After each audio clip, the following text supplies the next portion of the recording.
आज हम एक प्रोग्राम बना के देखेंगे और प्रोग्राम में हम अर्थमेटिक ऑपरेटर की जो हमारी कंटिन्यू क्लासेस चल रही हैं उसे आगे बढ़ाएंगे। So let's start.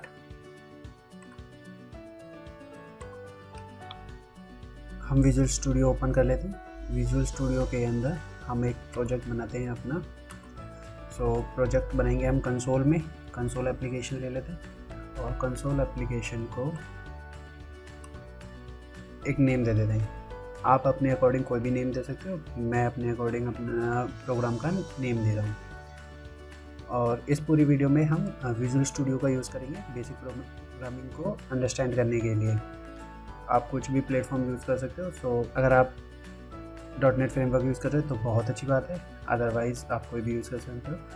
फर्स्ट मैं एक console.writeLine जो स्टेटमेंट प्रिंट करने की कमांड होती है उसे लिख लेता हूँ।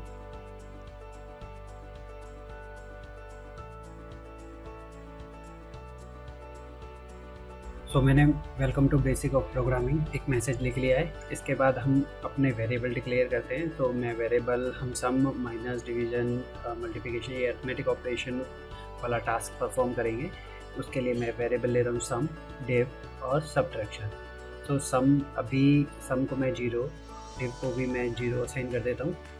सिमिलरली सब्ट्रैक्शन का जो हमारा वेरिएबल है उसको भी मैं 0 असाइन कर देता हूँ। ये जो इन सम डिव ये हमारा होता है डिक्लेरेशन पार्ट। हर प्रोग्रामिंग में जैसे हमने पढ़ा था डिक्लेरेशन, इनिशियलाइजेशन, तो सम डिव ये हमारा डिक्लेरेशन है जहाँ हमने सम को एक वैल्यू असाइन कर दी है। अब सम को क्या वैल्यू असाइन करी है हमने 0। तो ये हमारा पार्ट है इनिशियलाइजेशन। इनिशियलाइजेशन क्यों? क्योंकि अब हमने डिव को 0 इनिशियलाइज कर दिया, यानी कि डिव की वैल्यू 0 असाइन कर दी है। ये हमारे वेरिएबल हो गए। अब हम दो वेरिएबल ले लेते हैं इंट टाइप के, वैल्यू 1 और वैल्यू 2। वैल्यू 1 को मैं 100 असाइन कर दिया। सिमिलरली मैं वैल्यू 2 वेरिएबल लेता हूँ। Int value 2 equal to 200। अब हमारा क्या होगा, ये डिक्लेरेशन विद इनिशियलाइज।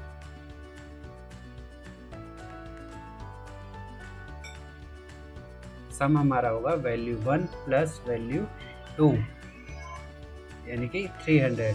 हमें ये पता कैसे चलेगा? हम कंसोल में देखेंगे।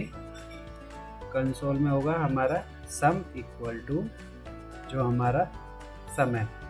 कंसोल के अंदर ये जो स्टेटमेंट हमने लिखी है इसे भी मैं आपको बताऊंगा कि इसका मतलब क्या है।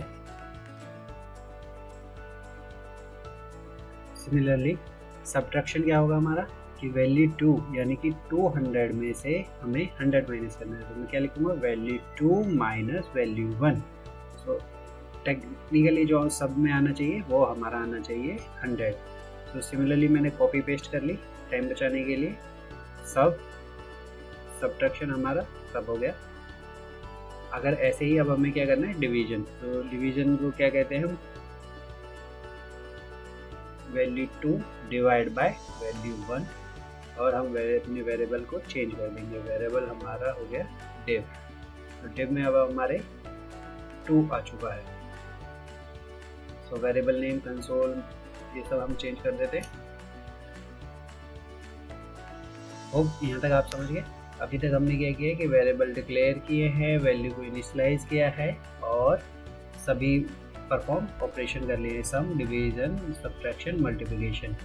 console.writeLine से हमने उसे एक सेपरेशन दे दिया है जो नीचे के यहाँ तक हमारा सेपरेट हो चुका है। अगर किसी टाइप की कोई एरर आती है तो वो नीचे कंपाइलर में रन टाइम पे और कंपाइल टाइम पे दोनों पे पता चल जाती है।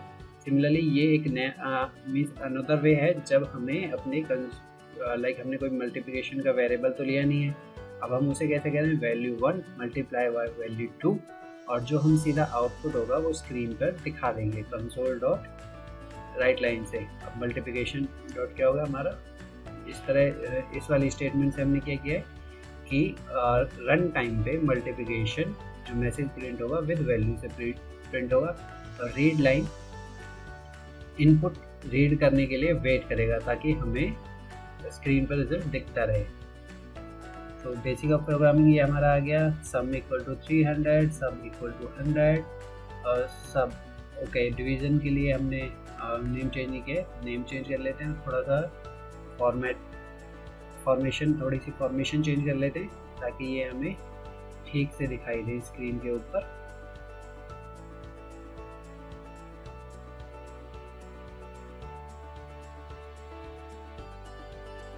सो मैंने वैल्यू चेंज कर लिए। अभी मैं क्या कर रहा हूँ, अभी ब्रेक मोड लगा के मैं कंपाइल मोड में एक बार चेक करने जा रहा हूँ कि वैल्यू आई क्या है। यहाँ तक आप देखोगे तो अभी हमारा जो प्रोग्राम है वो डिव पर रुक गया था क्योंकि मैंने यहाँ ब्रेक पॉइंट, ये रेड डॉट ब्रेक पॉइंट होती है, यानी कि हमें अपने प्रोग्राम को चेक करना है कि किस पर्टिकुलर पॉइंट ऑफ पे वो आके अभी चला हुआ है, और स्टेप इनटू एक्टिविटी से हम उसे एक एक करके चला सकते हैं। सो डिव इक्वल टू 2 हमारा आ चुका है। तो यहाँ पर अभी रीडेबल फॉर्मेशन नहीं है, मीन्स रिजल्ट ठीक आ रहे हैं लेकिन सम और 300 आपस में मैच कर रहे हैं। सो मैं क्या करता हूँ, मैं इन्हें थोड़ा सा फॉर्मेट कर देता हूँ ताकि हमें प्रॉपर मैसेज दिखाई दे। ये मैंने फॉर्मेट कर लिया, अब रन करके देखते हैं।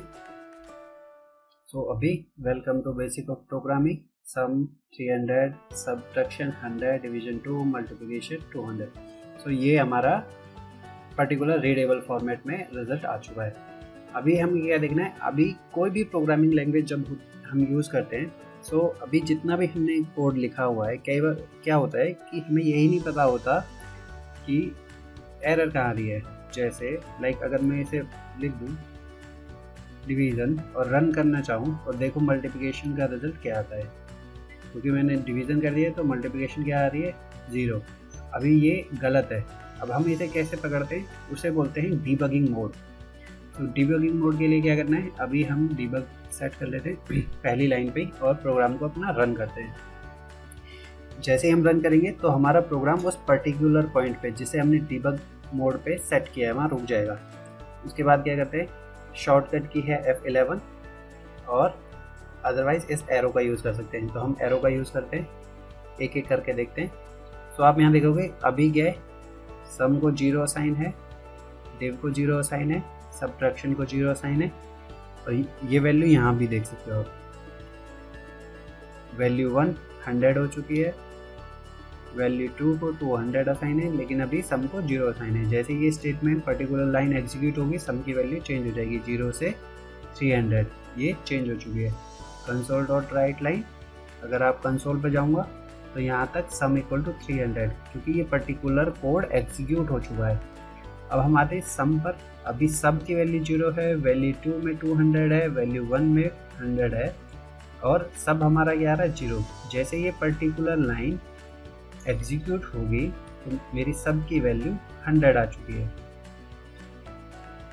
ऐसे ही सिमिलरली हमारा एरर कहाँ आ रही थी, मल्टीप्लिकेशन में। एरर बोलो तो या बोलो कि रिजल्ट पर्टिकुलर नहीं आ रहा था। अब क्यों नहीं आ रहा था कि वैल्यू 100 डिवाइड बाय 200, जो कि लॉजिकली गलत है। मल्टीप्लिकेशन के लिए साइन ये होना चाहिए। इस तरह से हम एरर को पकड़ेंगे और रेक्टिफाई करेंगे कि कैसे हमारा प्रोग्राम कहाँ हमें पर्टिकुलर रिजल्ट सही नहीं दे रहा है। सो होप ये डिबगिंग मोड भी आप समझ चुके हैं।